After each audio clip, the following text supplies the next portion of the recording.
أعوذ بالله من الشيطان الرجيم بسم الله الرحمن الرحيم الحمد لله رب العالمين اللهم صل على سيدنا محمد وعلى سيدنا محمد وسلم أشهد أن لا إله إلا الله لم يلد ولم يولد ولم يكن له كفوا أحد.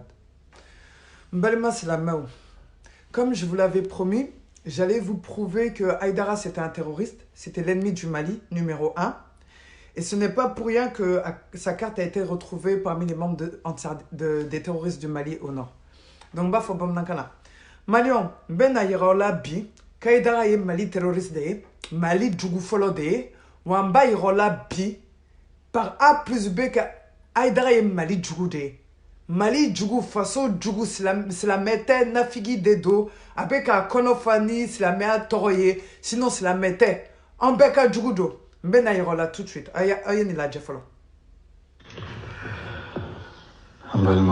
Assalamu alaikum wa rahmatullahi wa barakatuh. Ambalma ni video mfile ni ekoye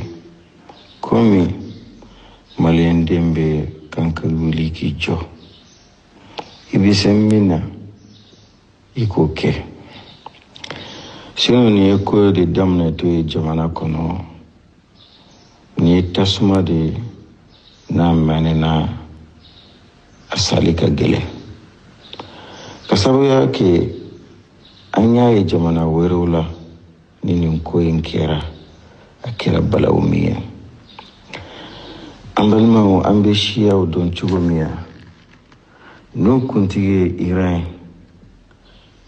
ni arme modu de babolo na badlani jinge fambe abelili babi abelili bari na to Hizbullah ka arme aka gelene jamana tai sirika kele utara intervention na yeno bewe baraminke ube Yemen bi ube wele al-Husi olu de ni Saudi abe kele la bi Saudi ani jamana bain ka dese ula parce que utumbe Yemen yeno umena ewa ulaba uye fanka kromin tumbe aleka complicité la comme ale tumbe na perdu fanka la ayata kaduma ufle yeno akera bare ubolo unyono untunya damne Nigeria ka Nigeria fama ubora kalama uwula ukama mihali oire amaseka banfolo odela ambalmo malla adamna tuflene netado anka gouvernement ubesuno romina dina ko ambulu malla adonendo dina be barake chugo mina adonendo mais dina élément ndobe comportement ndobe niya e dina mola ika famu langini wore de be e walangini mi fanado ube na na doni de kamo hakili shume fu wakati mina umako be mina nu yake ateseka jo unye mala anga fama mi baby ambeseka fu faratikera kamni wakati mi fama ubafo ube fama kere be wuli kataka ansaru ka mauludu kerola minu nge barawye minu madelika ke parce que jamana kono na fora beki ka dina ke ikara slameo farabolo be ikara chrétien ka farabolo be beki take gouvernement fana ibla kerefe isentala mene kibe wuli ka do de ka do toy obina ni hakrina do surtout ka laiduta jamana ka duguma kolo ka fo hectare joli ebe di uma parce que uluma ko bala okuma to fana uluma ko tala dewa nimbe tunkira erreur ya gouvernement fle min si ma tiɲɛ mais min ka jugu n'a bɛɛ ye o de filɛ nin ye n'u ye u ka milicew créer parce que an ye jamanadenw de ye an ɲɛ bɛ ko la de maa caman ye nin fɔ kabini bi ma se k'a fɔ ansaru u ni jamana wɛrɛw ka agent secret de bɛ ɲɔgɔn fɛ n'olu bɛ k'u guider waati min na olu wulila k'a fɔ sunnamɔgɔw u ni terroristes bɛ ɲɔgɔn fɛ ka galon da sunnamɔgɔw la k'a fɔ u ni terroristes bɛ ɲɔgɔn fɛ bɛɛ b'a dɔn galon don min don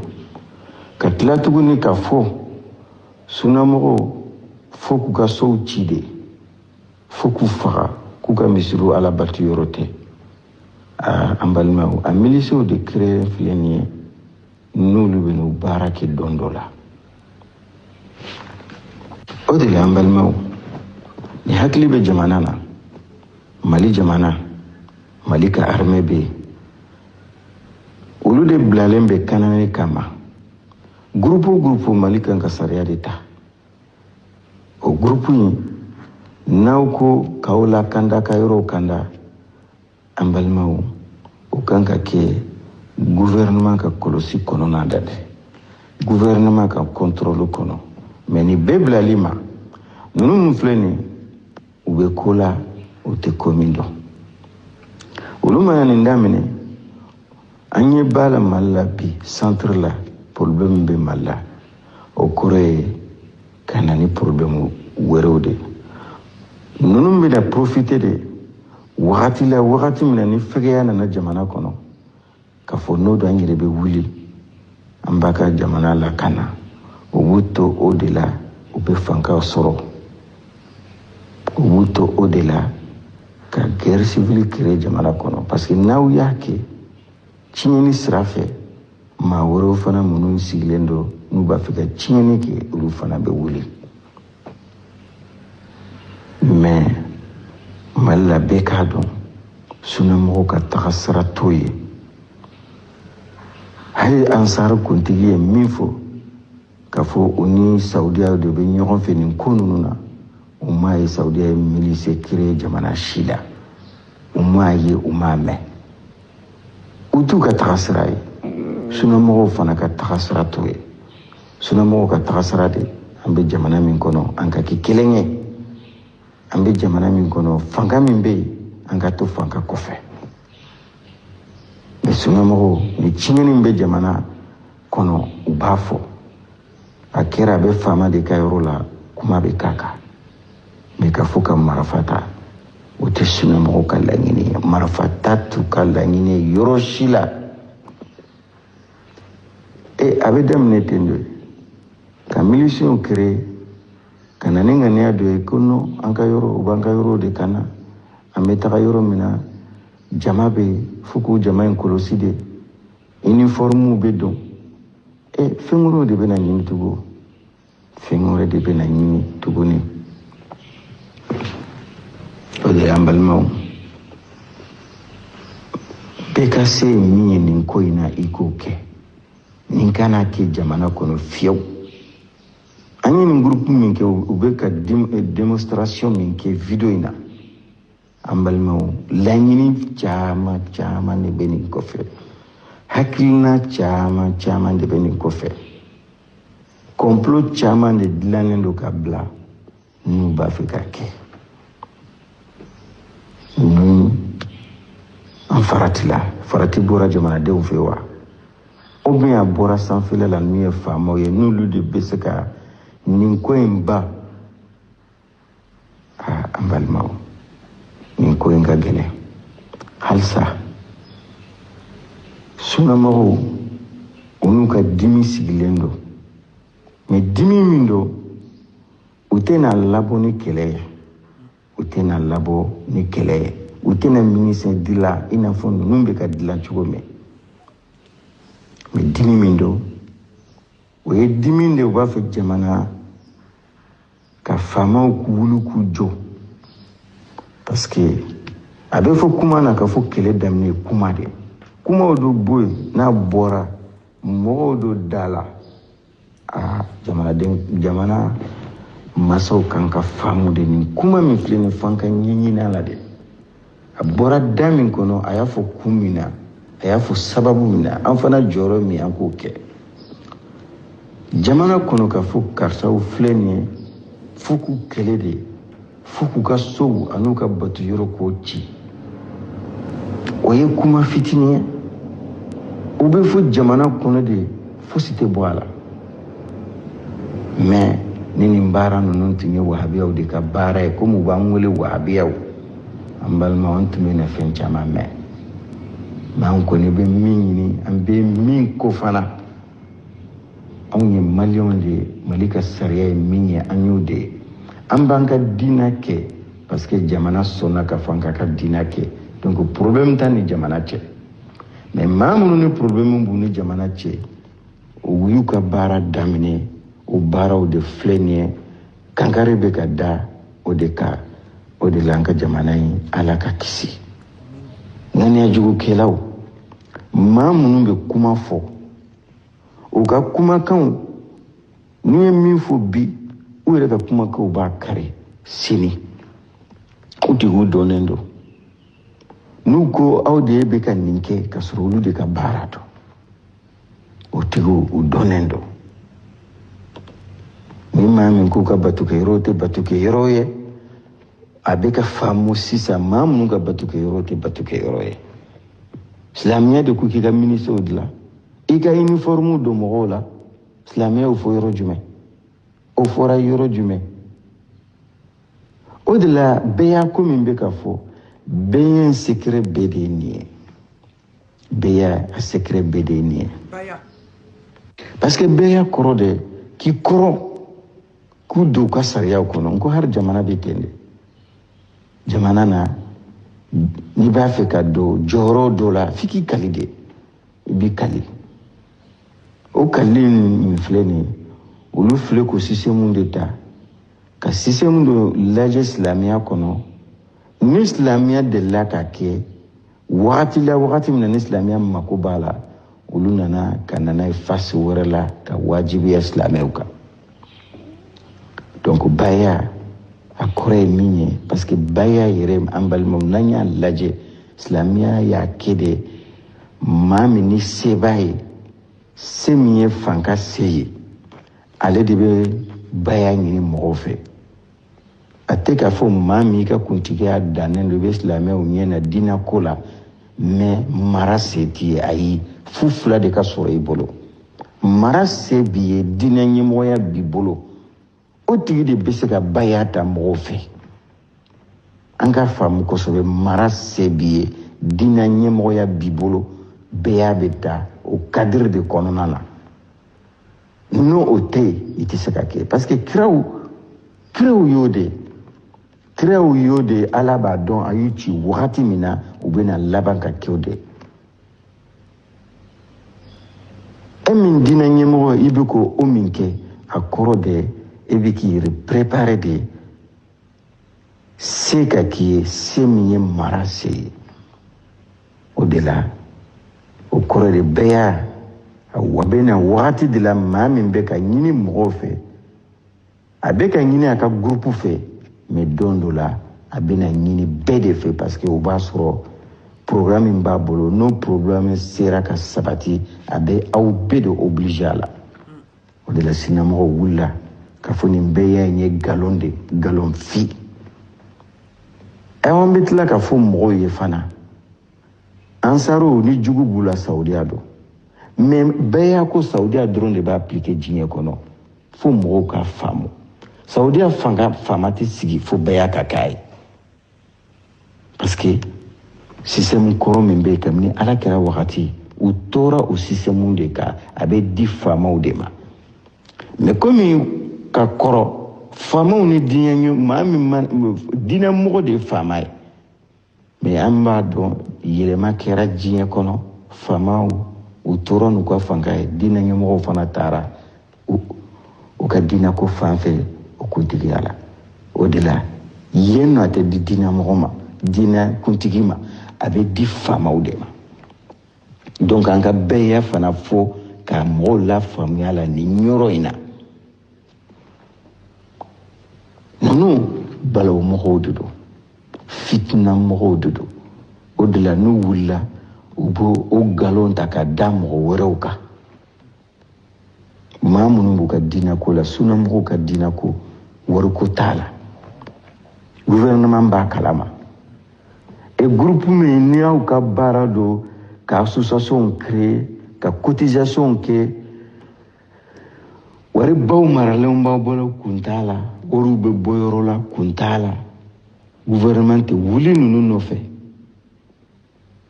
sisan kɛra de armée de bɛna dilan sisan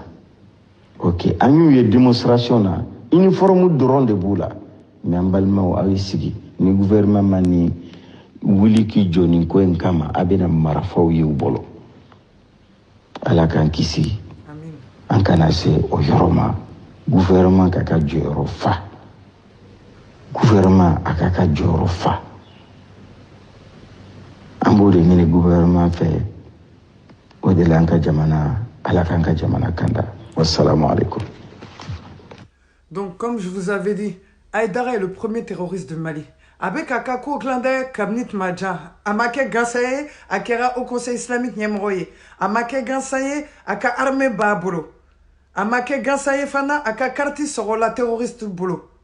Je vais le dire en français. Ça n'a pas été fait pour rien qu'il est le président du Haut Conseil islamique du Mali, sachant qu'il n'a pas été voté, il a été imposé par trafic avec le gouvernement. C'est pas pour rien qu'il a une armée au Mali. Et c'est pas pour rien aussi que sa carte d'Ansardine a été retrouvée parmi les membres des terroristes. Ça a été diffusé sur la chaîne de télévision Mali, le RTM. Donc passons à une autre chose maintenant. C'est à propos de Ladji Sangare, cette marionnette de Ansardine. Ah Ladji, toi t'es un plus grand mythomane du monde. Hein. Donc, Ladji Sangare Tara Galon Tege, Anka Almami Baka, mi docteur Aboubakar Diallo. Ben a preuve Irola, Oyereka me, Aka Aboubakar Diallo ka kalande do fe, Akara minyena. أعوذ بالله من الشيطان الرجيم بسم الله الرحمن الرحيم إن الحمد لله نعمده ونستعينه ونستغفره ونعوذ بالله من شرور أنفسنا وسيئات أعمالنا من يهده الله فلا مضل له ومن يضلل فلا هادي له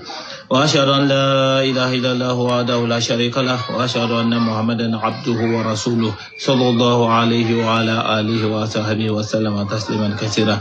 ربي اشرح لي صدري ويسر لي أمري واحلل عقدة من لساني يفقهوا قولي Ama baad. Biamina video ni ke ni jabi kanyesi Amadou Tidiane Sangarema noi ansari mo ka karamo kedoy. Are ko karamo kedo ko ale karamo kedoy. Don ni jabi kanyesi uma ay kalomba mintige kuna sini kada Sheikhu Dr. Abubakar Diallo la. Dr. Abubakar Diallo Moda de do bela jeneba kalama ka fako don baba de do bela jenebo do sila o sila te moshila doctora soro corona ni hadisa wala ina fo bela jeneba kalama non aga corona fana ni hadisa aloni teko awata bolola kalaje akalantuwa bela jene aba kuna bebo do fana hadisa fana sahih bukhari ani muslim abela jene fana ba kuna donc alete momi dogole de do aga kala roflani anyama afala ko pega digite afani anyama niwe aeroko iba fo Dar Salam iba fo aja ni mawlina ni aja fanfe Dar Salam ibinayi Dar Salam amadu mo shila bela jeneba kalama karamo bade do be fana ba don ba bade do kalande chama babulu kalande mo fana babulu bela jene fana be kalande on fana ga niveau kalama donc ma se o te ko dole kalangoro be fana be sa tester kalaje iba don family do donc là o ko gagné mais Sangare ko on nana docteur fait hier effectivement au Kenya o docteur wele docteur la rendez-vous à la programme chargé le no ina fo bela jeneba kalama donc ay wati mi solo kayiraula o wati de la onana o yaka visite ke doni ako o yiraula a hakila ko nana ko na darsu l'état ninga kosegi parce que aba donc mo fili lendo mais abina darsu do majona ka kosigi mais ambe si ka kuma samani nyonche la no ate bla visite lo no donc la mi ke onana na ola on nana se yan on nana na mobili sabala a don ne yɛrɛ bɛ on nana o bɔra mobili kɔnɔ o bɔcogo mobili kɔnɔ an yɛrɛ ko ne ye mun mɔgɔ sugu ye kurusiw ka jan fɔ sabara yɛrɛ o donna sabaraw la ka tun duguma fɔ o bɛ taama kurusi tɔ kan donc o kɛcogoya tasabiya jan bɛ dɔw bolo i n'a fɔ an bɛɛ y'o ye cogoya min na o jigila min kɛ o kabakoya kalan na an kɛra Seku la ka ɲininka n ko ninnu ye dɔn ye o bɔla min Seku ko mɔgɔ dɔw de don ko o bɛna ɲininkali dɔw k'a la donc o taara sigi o la an fana tugula o kan an bɛɛ lajɛlen taga la a fɔ cogoya min na an taara sigi biro kɔnɔ ne yɛrɛ de kun lɔla Seku la biro kɛrɛfɛ k'an kɔ sɛmɛ Seku la biro la Sangare kun sigila numayan fan fɛ mais n'i bɛ don la kiniyan fan fɛ Sangare kun sigila o la mɔgɔ tɔw kun sigila fauteuil tɔ ninnu ka dɔw sigila duguma tapi kan mais ne le ma sigiyɔrɔ sɔrɔ ne lɔla Seku kɛrɛfɛ a la biro la k'an kɔ sɛmɛ a la biro la ten k'a kuma lamɛn kuma min kɛla o yɔrɔ la o de ye ɲininkaliw ye ɲininkali de kɛla kuma ma sama ka taa yɔrɔ jan mais ɲininkali mun kɛla Seku fɛ o la o kun ye k'o niveau tester k'o lajɛ mɔgɔ sugu mun de don bon a nana ya niveau ka dɔgɔ ka se hakɛ min na o ka faamuya ka dɔgɔ ka se hakɛ min na a n'o kɛcogoya lamɔ tiɲɛna o la lamɔ tiɲɛna ka se hakɛ min na o lamɔ ko ma ɲa mɔgɔ ladabulenw tɛ a nan'o degré ye o la min kɛ a sɔrɔla ka décision ta sisan ko anw ni o ye débat kɛ ko ale ni tɛ se ka kuma donc o de la mɔgɔ min proposera o lon na o le tun ye ne ye ne fana tun bɛ kabako la kan parce que n dala la ko tɛ foyi dɔn mɔgɔ b'a essayer k'a bɛ la ilaha illallah bɔ a nɔ la k'i bɛ fɛn wɛrɛ sigi i kɛra mɔgɔ sugu ye ne tɛ tan ta parce que ne yɛrɛ b'a kalama k'a fɔ Sangare min ye nin ye a ye kalan kɛ yɔrɔ min na an b'o yɔrɔ dɔn o mɔgɔ kelen tɛ yen mun ye baya kɛ Sangare yɛrɛ fana m'a kɛ a ba m'a kɛ a fa m'a kɛ donc o la o b'a yira n na k'a fɔ ko ale yɛrɛ bɛ k'a fɔ le dɔrɔn walasa a ye yɛrɛ yira ni tɔgɔ ɲini kama n'o tɛ a yɛrɛ la fɛn tɛ a sigilen don fɛn min kan hali sini a t'a kɛ donc a bɛ nin pousser la le dɔrɔn tɔgɔ ɲini kama walasa a ye jɔyɔrɔ dɔ sɔrɔ o ka tɔn kɔnɔ o dɔrɔn don n'o tɛ nkalon de ye baya ko ye bɛɛ b'a kalama silamɛya don kan tɛ o ye kuma bannen ne yɛrɛ kelen bɛ se k'o wasa donc o fɔra min kɛ a ko forcé ko fɔ ale ni Seku bɛ kuma o y'a sɔrɔ Seku la visite lon don i n'a fɔ an bɛɛ b'a kalama cogoya min na o kama sisan Seku Docteur Abubakar Diallo o y'a sɔrɔ o ka visite don don bon visite don don ye kelen ye ele min fana bɛ ka kuma n'a ye nin ye e t'a kuma ɲɔgɔn bɔ ale fɛ le e nana le k'i bɛna darisu ta a bɛ darisu d'i ma joona la ka kɔsegin mais e nana le komi i nana k'i bɛna sɔsɔli kɛ n'i ko i bɛ sɔsɔli kɛ ni Seku ye k'i t'a kɛ ni anu ye condition fila bɛ yen an b'o d'i ma ni sɔnna o condition ma hali sini anw b'a organiser i bɛ na mais n'i ma sɔn o ma an tɛ kalan sɔsɔli kɛ ni kunfin ye ala ko kan kulonkɛ tɛ o an sɛbɛlen don an ye sɛbɛkɛlaw ye an tɛ kulonkɛla ye kalanso ma jɔ kulonkɛ kama a jɔla sɛbɛli kama donc ni kulonkɛlaw bɛ na yan o bɛ di denmisɛnninw le ma denmisɛnninw bɛ kulonkɛ n'olu ye mais mɔgɔkɔrɔba tɛ taa a yɛrɛ la temps perdu kulonkɛ la temps perdu ta t'an bolo waati bɛɛ lajɛlen chargelen don dawa kɛ ni fɛngɛw la donc o la n'i ma ɲa k'i bɛna kuma k'i bɛna dɔ fɔ k'i bɛna kuma Seku fɛ i ye condition fila bɛ yen i jija o ye k'i la o condition premier ye jumɛn ye hali n'i kuranna kalancogoya bɛɛ n'i t'o dɔn kelen i ye se ka kelen dɔn et puis kuranna complet k'i kunna o ye condition premier condition filanan sɔhihain i jija o k'i kunna parce que mɔgɔ tɛ bɔ sanawiya la yan n'o t'i kunna bon ni sanawiya den niveau tɛ ele yɛrɛ la bon iradiya n'o niveau tɛ e la parce que mɔgɔ classe 3 classe 4 mɔgɔ caman de bɛ yan mun ye kuranna durusi a kalancogoya caman fana la donc o bɛ yan o ye classe 3 classe 4 ye bon ni e niveau m'o si sɔrɔ kelen bɛ taa kuma ni docteur ye o kuma an bɛ ji min an nun fɛ yan fɛn min ye mɔgɔ ta maliki ko ye i ko ko Seku ko mɔgɔ ta maliki t'a bolo ko ka sɔrɔ ka bibliothèque ka bon a ka bon hakili yɛrɛ ma e yɛrɛ donna kɔnɔ k'e k'a ye i ko ten i fana ko a y'a filɛ ka ordinateur kɔnɔ k'a ko k'a tɛ ordinateur kɔnɔ i ko ten o tɛ wa bon mɔgɔ ta Malik Imam Malik a ye a ka kitabu sɛbɛn ka original ta yɔrɔ mun na n'o ye kuranna ye o kalancogoya bɛɛ lajɛlen bɛ Seku kunna a fana bɛ se k'i kalan la et puis i bɛ se ka tester à n'importe quelle heure a fana b'a yira i la o banna donc Bukhari ni Muslim o fana b'a kun na a fana bɛ se k'o darisu d'i ma 100 ans ala tɛ papier filɛ ale tamase ay kitabu tagayala donc abe fe ka yirele le ka foko amasi kitabu be tagana keneka amasi ordinateur be tagana keneka ne yere yo be o le be fe ka yirela mais comme hakli ka do ite se ka foi famo inna talendo nya kono to nyini o drone ki blana donc ko sa ko yoro yila mike ako non ale bena occuper mo sebe ola donc ni manya débat ko ka classe wore aménager krefe eni nebesigi israna olunye aburla olila ibina na kalonda shekula ne yere mi ni ne yere ma shekula kalandi adaraja soroba ma chetalu la mi mesa sigini ne fafa kabe kumani ne baya ko ka dabeto o konti parce que kalonde do ni fana ba fe mesa kida shama fana yirela ka konkret yere na ligne kra mun temena no bela jeni la ilaha illallah fo meso ko beire la fana donc o ka koro baya e mais baya nana condition de la mata don mais ali baya ko kuma mi ni yo ele ko di iko baya kelma premier jumay an la yushriku billahi shay'a ishrak billah o jumali o te la ilaha illallah ya mais comme il t'a don ni nana lomina ka décider kana lomina amena sofu awal mogodo dima abina shurutu la ilaha illallah fiye ka détailler ibina lola ka foko ibe ka min foko ka doga kula koni kela sisa ni mafli akata doba san sabaka abe lomna komi bi koni kela ila nali marquez la akela ni mafli doba asan sabaka abe lomna komi bi waya soro sheku fana nali ngurade do alule haklila docteur Abubakar Diallo nali ngurat no alule haklila ko bela jenembe aga ton kalama mais atinte foile lo aka akidala donc comme atalon ale haklila na aw nana sisan mo mu ni nunu be fa famille doke meno la famille o drone mais anana famo la wakati na ka foko abeti anu le débat bali ibe ka mo mu fo de anu yere lelo anu ko sheku ma ko eltin te kuma nyo anu ni na no yo kuma nyo o te se candidat mo shilea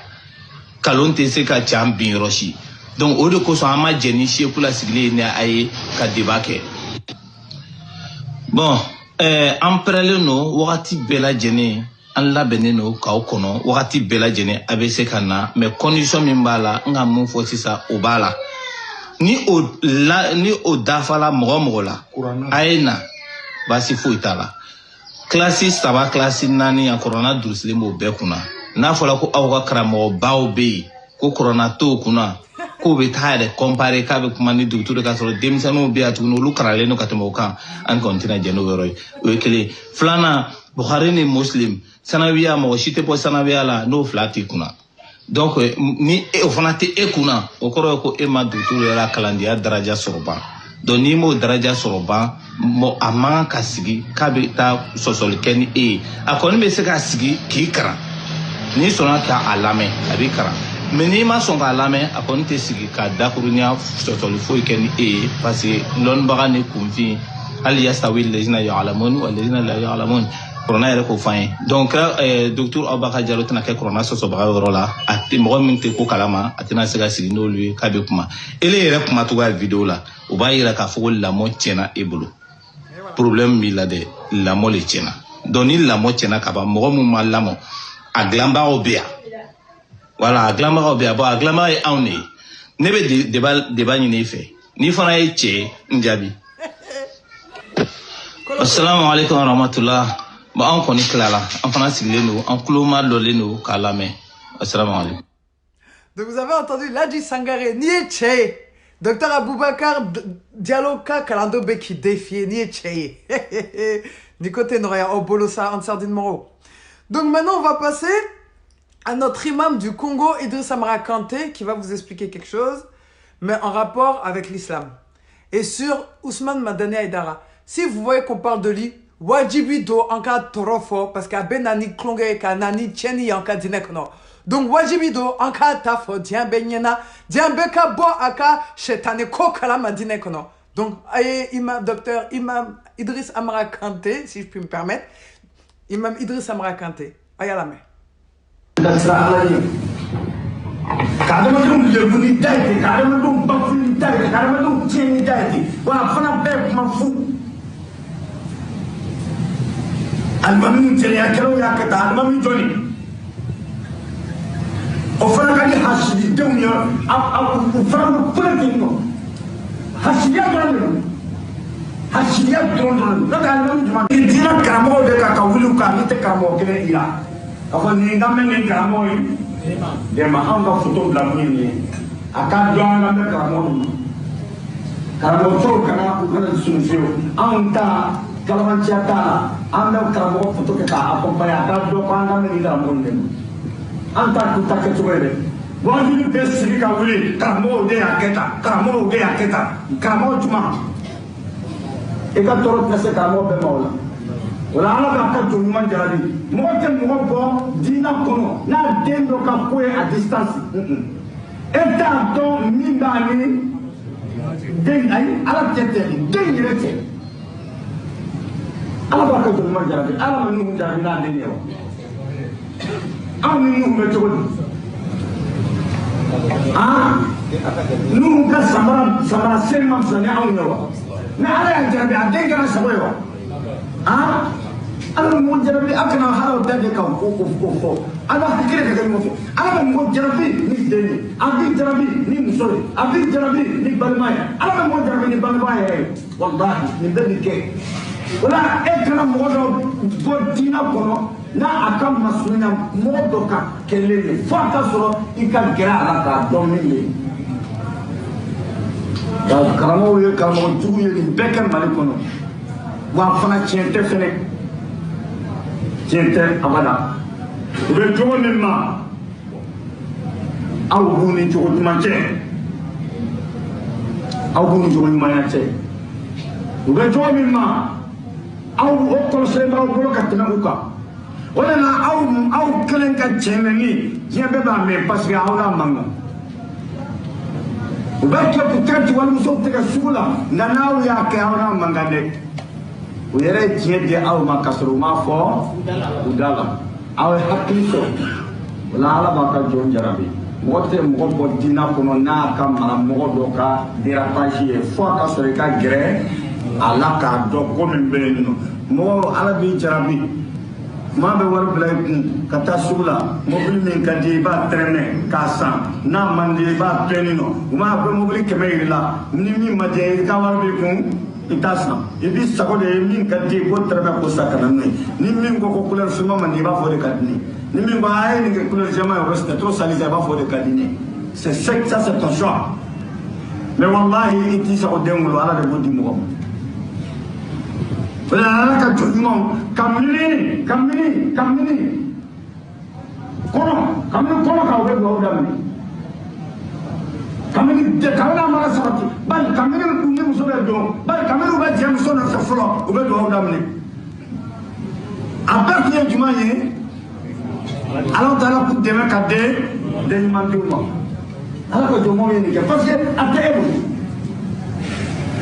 wala kira sallallahu alaihi wasallam kona bakare donani kam soye sani kasita kriba kate ka ke tala ka utak juga ikana kete kui jija iga gerala iga wasani ka jano fe do do be no ko kala ni muso pro de do ije ko fo fe ibe bi jija ka bele ka gerela ka bele atesima o kuma ko re dumani parce que ni mo mi ya ma amantere ka boy bolo o ye ala deli do ye pour que aka ala kana ala taala ka to iga mara kɔnɔ a kana fanya ka i bolo o tuma i b'a fɔ ala i b'a ɲini fɛ hɛrɛ min bɛ nin muso in na i k'o sabati ɲɛ a danna hɛrɛ min na i k'o sabati ɲɛ ala e bɛ ko dogolen dɔn ni tɔɔrɔ bɛ muso in ka ko la i ka kisi o ma e yɛrɛ y'a dan ka tɔɔrɔ min bila a ka ko la dɛ e de bɛ se ka ko sabati ka tila ka yɛlɛma k'o bɔ a ka ko la o ye i siɲɛ fɔlɔ i ka muso kura n'i donna n'a ye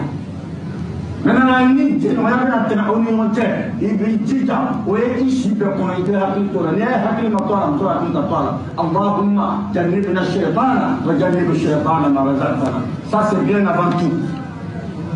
Cela n'empêche pas ce que vous appelez caresse, cela n'empêche pas ce que vous appelez tout là, non. Ni b'a dɔn k'a fɔ ni kɔni siga t'a la an tɛna dɛsɛ ɲɔgɔn ma fewu kabini bɛ yɛrɛ dilan k'a yɛrɛ se ka min a ka kan cɛ la a ka kan muso la اللهم جنبنا الشيطان وجنب الشيطان ما رزقتنا نتيجة أنا أيوة من يكسرنا يكفرنا فوق أسرافه إيه الشيطان يروم جنين نسوم سولا وأني على الدنيا الشيطان يروم بل كيف صلى الله عليه وسلم كل دعوني قام مننا دم فلاي تيان كون كابين وبنا وادما وبدوما كل شيطان ما سكاسي وما تشوسي كابون بامنا فوق تاسك سانجيما سيدة مريم أنا دينك عيسى بن مريم أونغا أدور يرك كلني مريم يعني عيسى موسو حنتو عمران موسو على في أدوك على أدوك نادي بكمنا دينو منصور على طلب كاي فنا سريع لو كا جوني ركاب أيوة ركاب برولا كوتي كفريكا شوالي دو نوتر نيم مودي بشوالك والله ولا تسمع ماشين دينا هو كاسديني أكادي جوني ما بقول سيكون يه كاسديني زونجة تنتظر أكادي جوني كاسديني فلا هاي تكفى مكاني أكادي جوني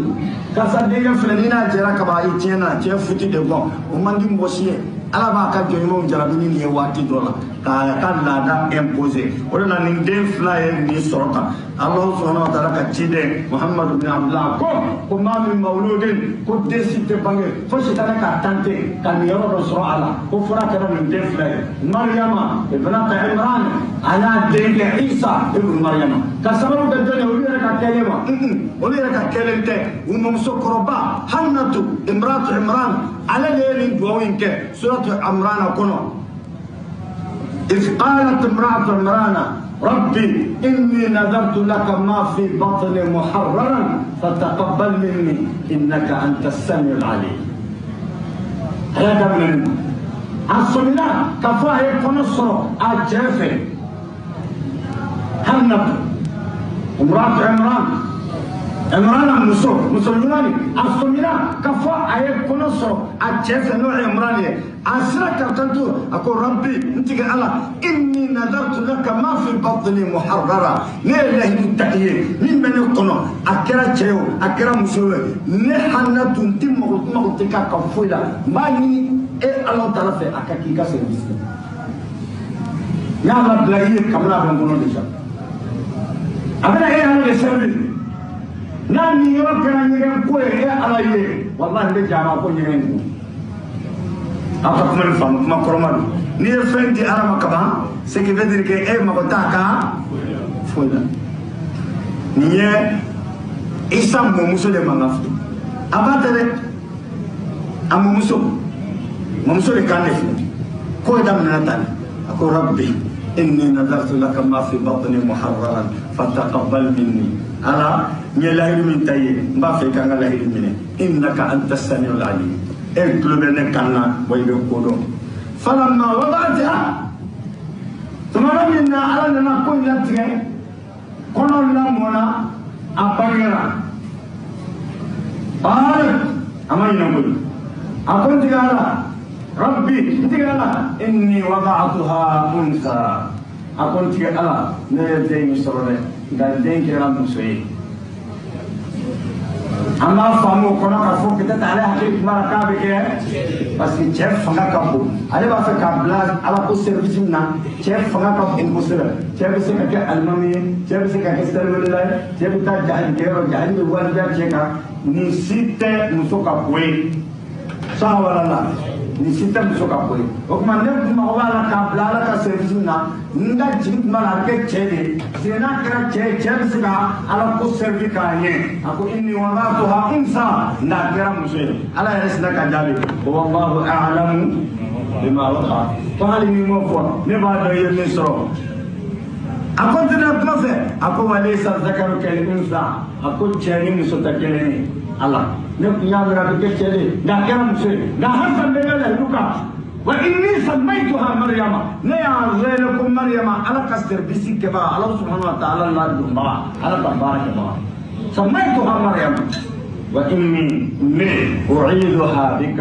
من تمنيك على في الدين وذريتها أن تفهم من بدينا من الشيطان الرجيم أبو الشيطان ومن فضلك بالله على من فوق الكفر على من فوق الكفر فتقبلها ربها بقبول حسن وأنبتها نباتا حسنا وكفلها زكريا على يوم يمني ودعوني تقولنا أيوة من وفسا فكتا سيبيسا مزمرين ولا دينيما نفوي كومينغام كرامون جو تانيلا ونيتينا توي كابتا كنغالوني كي كرتا كيين غالوكا نيغالي ماو كلونا درو كوفو اتيتا كونا كونا اتيتا حديث كونو ويا ماو بودينا لا نو ديونغا لا جرابيلي اكاتيا ويا اتيها غالومو غالومو اتيها غالومو ما تيسا كو ديمولو انا دي بوديما يبسا كيسا كو ماسان سيسا nga denga nye ala de boldi amoni fleka mi solution mu fiel ni sababu no yabe nuke alwa jenyonya konana na abi do chaya musoka konama ya konana abi do chaya de mana soro kala mo lamu tunyuma nunu be wajile ka meni be kofe alo tala biseki jarabi na fa yemi ngamula o mana amba mu fo o masa ama fo nu fo na ijmani ha la ba kan tu man jarabi ban ni mo ma fraka adama don legu ni fenye u sekurte famina ni ma fara ay te sabra fara ka ko de ramon nu ya ke ambe son na kombi sikatara ala wi rajabi na no nawi no na dum u dum le furu keye bi ka noro wal jawla amba kalam ka mo bi u dum ye bana furu ma bi ka noro wal jawla dawle ni le fanga frama بقول قبلنا فروق يعني ما كان في فروق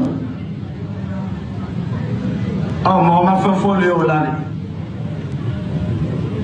نقول يا إسرائيل بدون كم هو كافيا يجاهد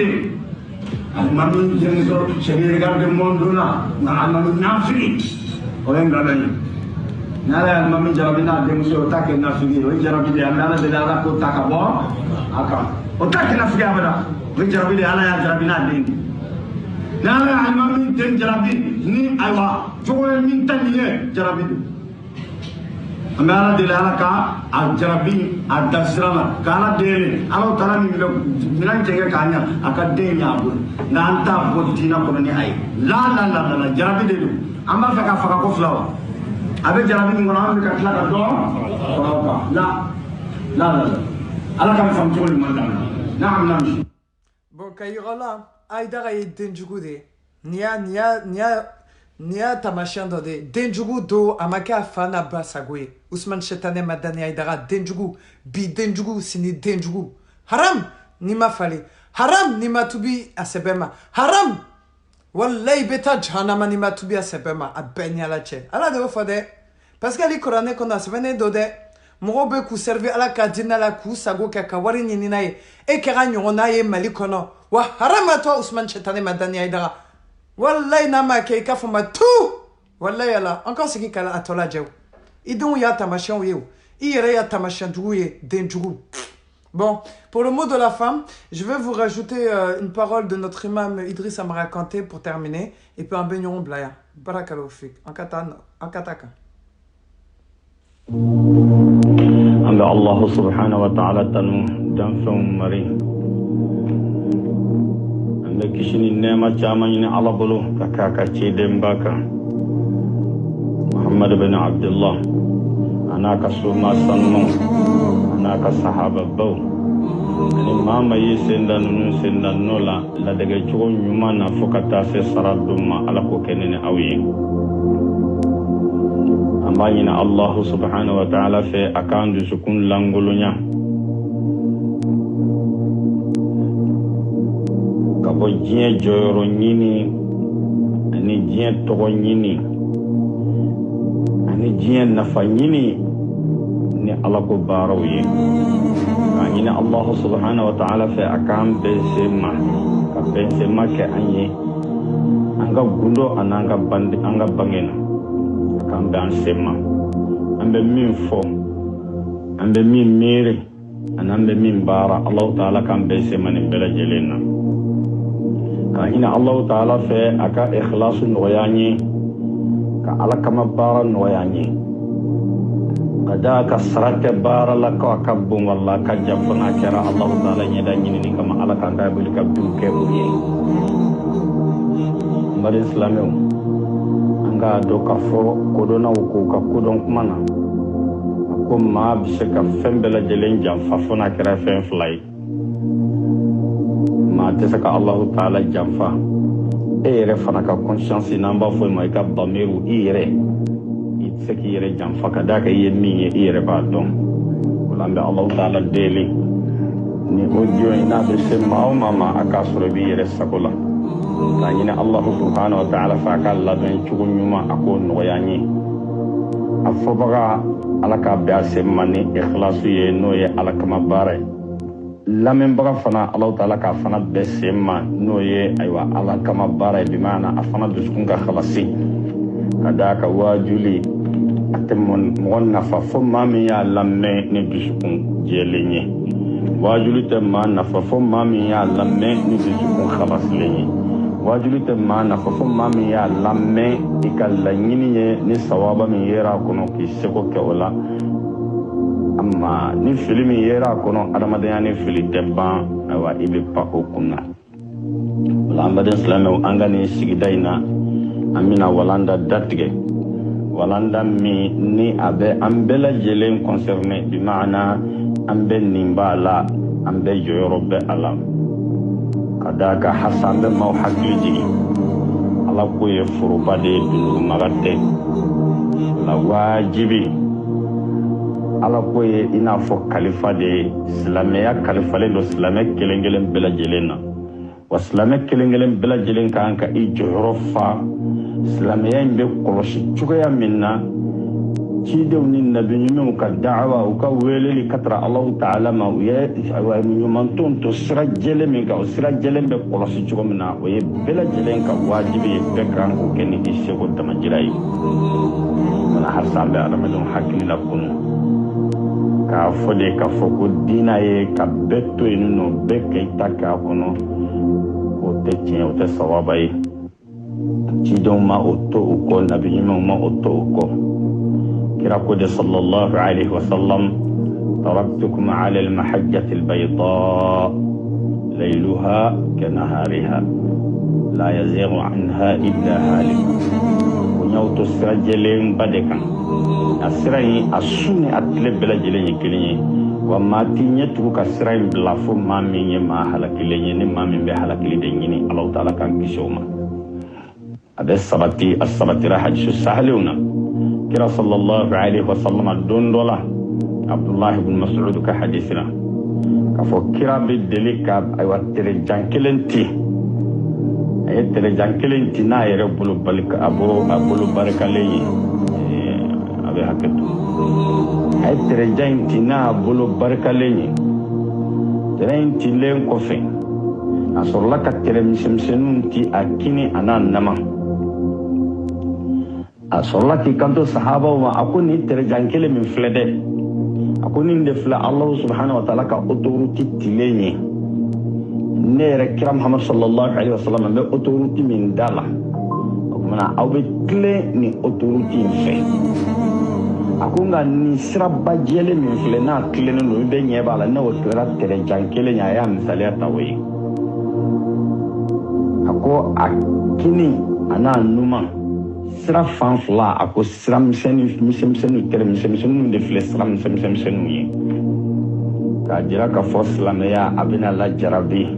wati nata kono ye kira ka ci de nya joyoro doye Allah subhanahu wa ta'ala min be ko don ka ko akeliye na bi kefana bi ke kecho mina abo don abila bammima abo don ko Allah ta'ala de danin do adar akalin fon ye ci de nya joyoro doye manne Allah subhanahu wa ta'ala ko dole min do cidin da ubo fo ko be ke ku ka cidin ya kubaya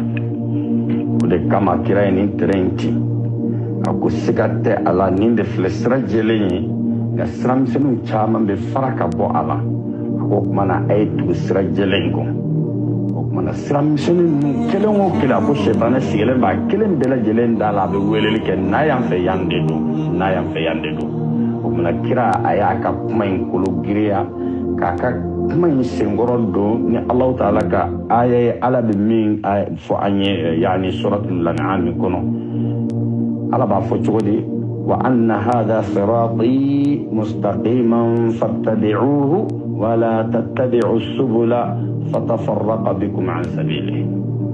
Akun sira jelen no ye kira sallallahu alaihi wasallam sira jelen minci akun inde flenga sira a jelen do ay tugunin de ko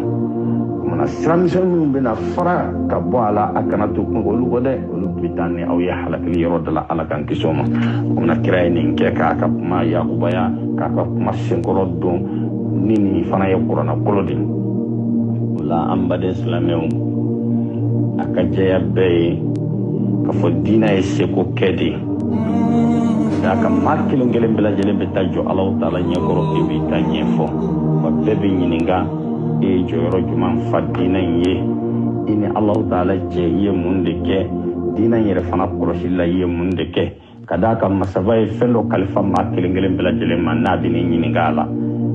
o kira kelen ko sallallahu alaihi wasallam akko mate wuli e jole be Allah taala nyakoro qiyamandu faka nyiningali nani kila o nyiningali nani aba kono Allah taala e dunya fitini mi khalifa ima adini nyiningali munde ke ko kono o kama hasambe adamadun hakili la kunu dina te dundu maye ne ma do be to no te kwa ka takka kono amana ke mo sugo sube abe wajibi ya dun baga bele jele ga beki se ko ke ina fo kira tara ka ko to dun baga bulu joya minna amma la jarabili min nabi na islameuka kira sallallahu alaihi wasallam ayo foku jeya sikateni na ninde dike awana ngana kira fana ansekuni hake minye anpoke kada ka pamano ko fanga bereke ko te fasai la kawla ne famya jogo manjira anna. Donc lauma donc kakma la bata ka foye Sinilara Jodo, un bébé nininga, un mouke alaye. Le jour du jugement dernier, hein, le jour où tout le monde sera réuni devant Dieu, debout devant Dieu, Dieu va nous demander à tout un chacun qu'est-ce qu'on a fait pour lui, pour sa religion, qui est l'islam, sur terre. Donc, qu'est-ce que vous avez fait les Maliens? Qu'est-ce que vous avez fait les Africains? Qu'est-ce que nous avons fait nous-mêmes pour l'islam, pour la religion d'Allah, pour qu'elle avance, pour qu'elle soit respectée? Qu'est-ce qu'on a fait? En cas de Jora Karam Mounier. Donc, en bekamri aux questions là, avant ben afa inshallah. Donc Bob là, Allahumma salli ala Muhammad wa ali Muhammad, kama sallaita ala Ibrahim wa ali Ibrahim, wa barik ala Muhammad wa ali Muhammad, kama barakta ala Ibrahim wa ali Ibrahim fil alamin innaka Hamidun Majid. Ashhadu an la ilaha illallah, lam yalid wa lam yulad wa lam yakun lahu kufuwan ahad. Barakallahu fik lahumma.